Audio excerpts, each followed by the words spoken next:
Nagpapatuloy ang mainit na aksyon dito sa Season 93 ng NCAA. And we thank everybody watching right now on SBC and Don Ross together with Coach Hammer, Martin Antonio, and we've got Roxanne Monte Alegre back at courtside. Bayo getting a top of the key jumper.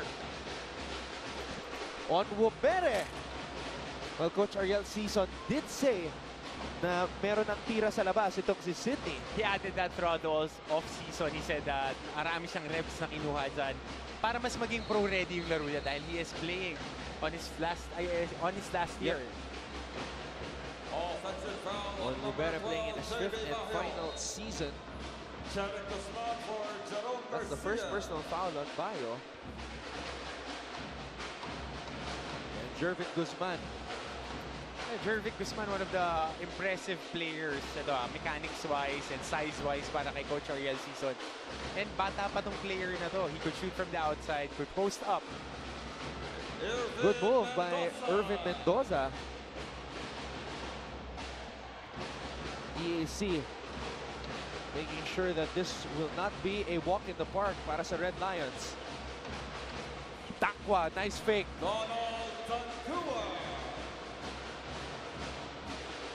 That's his first field goal dito sa laban na to.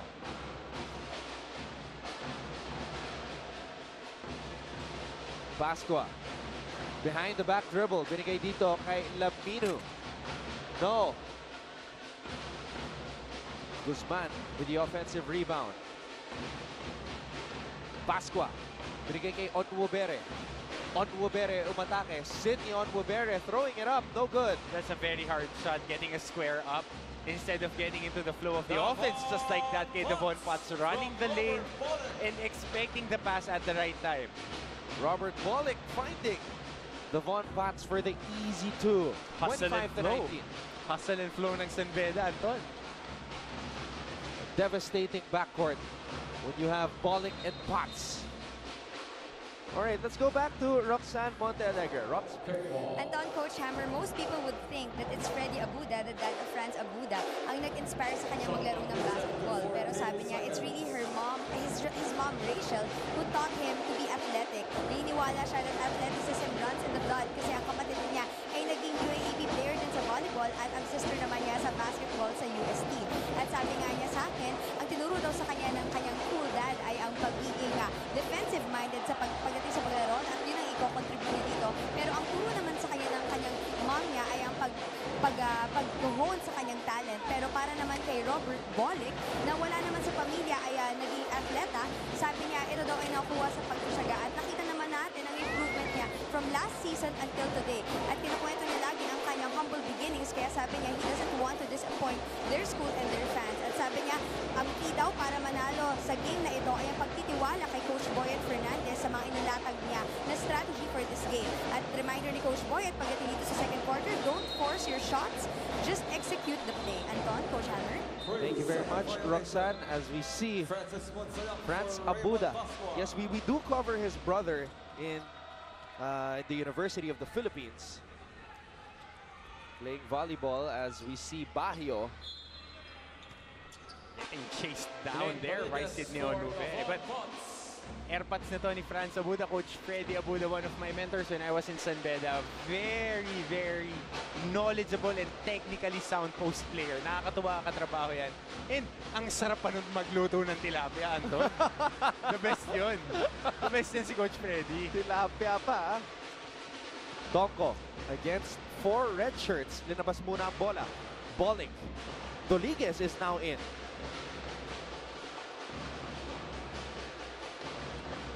Bollick. Pinasa sa labas. Deflected by Bunsayak. Medyo maling yung mga reads ng San Beda ngayon, Anton. They're off that rhythm and timing that we expect out of them. And Bollick was telling Raj to fade to the corner on that last play. Timeout muna tayo. Magbabalik po ang Season 93 ng NCAA.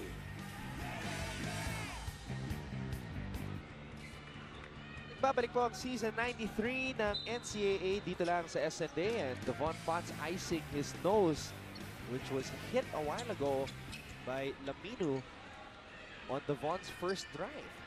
Nabagsakan nga ng forearm ni Hamadulamino itong si Devon Potts. Balik. Pinigay dito kay JB Baguio. Sayang nga lang kasi naubusan ng oras ang Red Lions. Pinali pa ni Baguio eh. Pwede naman yung i-short jump shot na lang yun. Naubusan tuloy sila ng shot clock.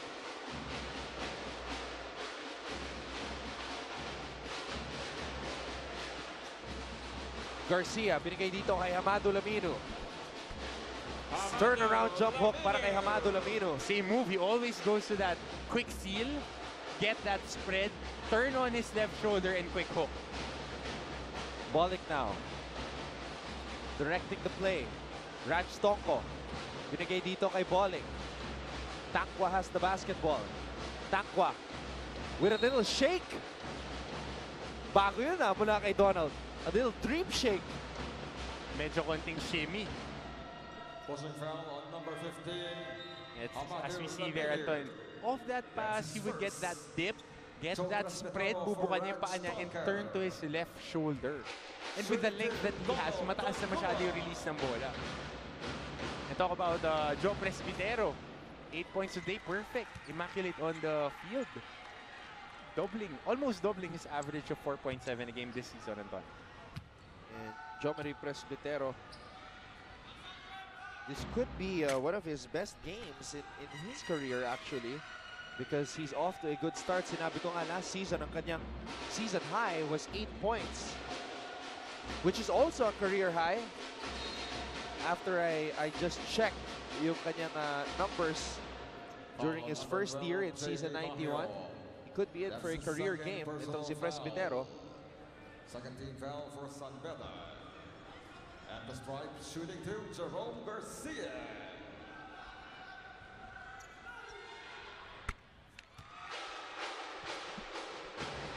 Garcia, one of the players na talagang inaasahan ni Coach Ariel season this year. Transferee from Adamson, played 2 years there.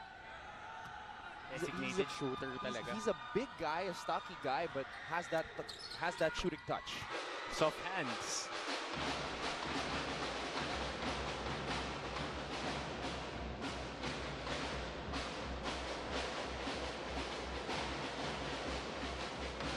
Balik, umatake. Baguio. Bitin. Munsayak. Taps it to a teammate. Garcia, binigay kay Francis. And Presbitero was able to deflect that ball. Tumama lang sa mga kamay ni Francis Munsayak. Coach Ariel season, very intense from the sidelines, was called for a technical foul earlier.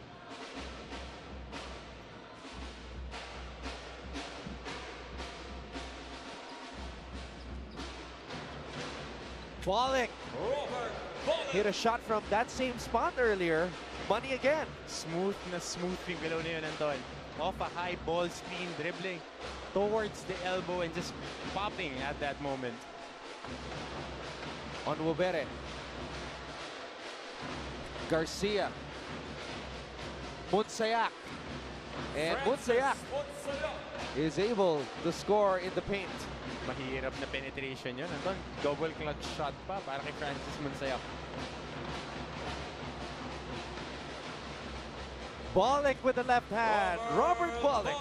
It was sobrang dali nung penetration yun, Anton. Dahil walang ball stop, napakaagang atake. Slow break na nga yun, but Robert Balik making the EAC Generals pay. On Wubere. Munsayak. Nothing but net on that triple. Binarin pa yung kanya mga kakampi sa bench. Good misdirection, just spinning, doing a flare of that pass, getting a slight screen and making a three. Munsayak coming off a big game against Letran. Unfortunately, they came up short. Presbitero, kapos. On Wubere, binigay dito kay Garcia. Garcia looking for Hamadulamino. Natapik ni Tankwa ang bola. Balik. Baguio. Kapos. Tankwa trying to stabilize himself. Throws the ball out. Balik for three. Too strong. Rebound. Guzman. Pinali pa ni Baguio, nandun na eh.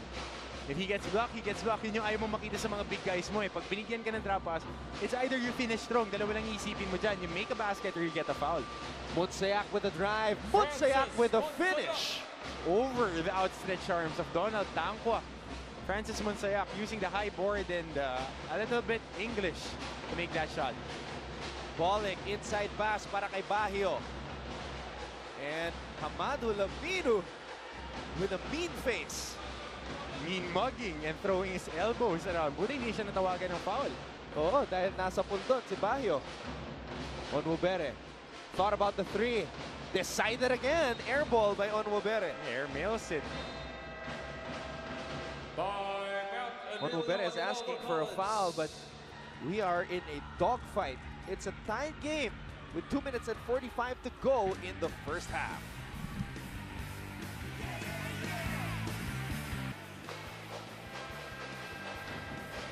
This is our Vivo player profile. Jerome Garcia, described as a shooter by Coach Ariel Sison, transferee from Adamson University, played 2 years there. And he has been an integral part in the early success of EAC dito sa season 93. And he seems like a guy who never met a shot he didn't like. And he has the green light to do so, Anton. Dahil nakakakuha siya off those pin downs and off those run-ups. Tama ngayon na laro natin. Robert Bolick, 60% on the field. 6 points, 3 boards, and an assist. Add another assist after Bolick dished that one out to AC Soberano, one of the deadliest snipers dito sa NCAA. Our 3-point shooting king, AC Soberano.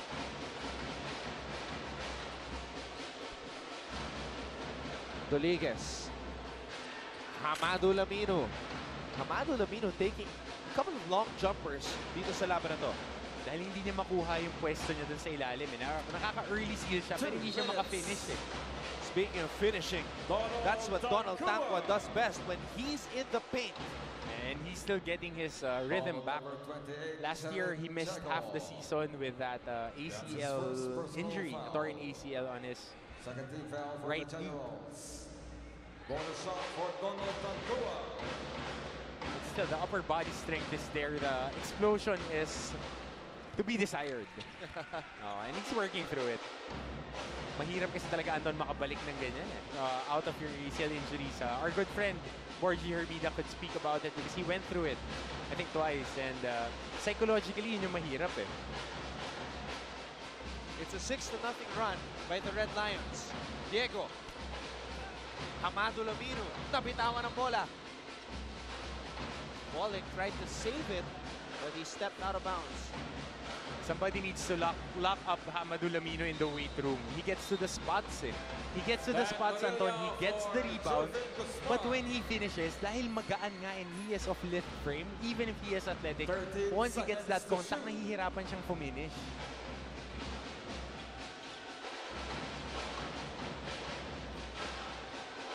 Rodriguez. Mutsayak threads the needle. And that's another foul on Bolick. And that's a cardinal sin whenever you're defending that pick and roll. That's pangalawang foul ni Robert Bolick, isang offensive foul at isang foul na yun sa pagsundot. But again, Anton, it's that pick and roll defense eh, yung pagsundot mo at nasa-splitan ka, yun yung pinakaayaw ng mga coaches. An exact same thing, Anton, that happens, splitting the defenders and making a teardrop. Francis Mutsayak. Cindy Onwubere, 0 out of 5, ba? Anton, wala pa siyang na-shoot. Samantala, si Mutsayak meron ng 10 puntos dito sa laban na to. Bolick has to come alive now. Bolick to Tangwa. Easy money para kay Donald. Making up for that botched pick and roll defense. Great read there by Robert Bolick. Nakita niya dumadive lang on the paint tong si Donald Tangwa and giving him a pass that only he can catch and make.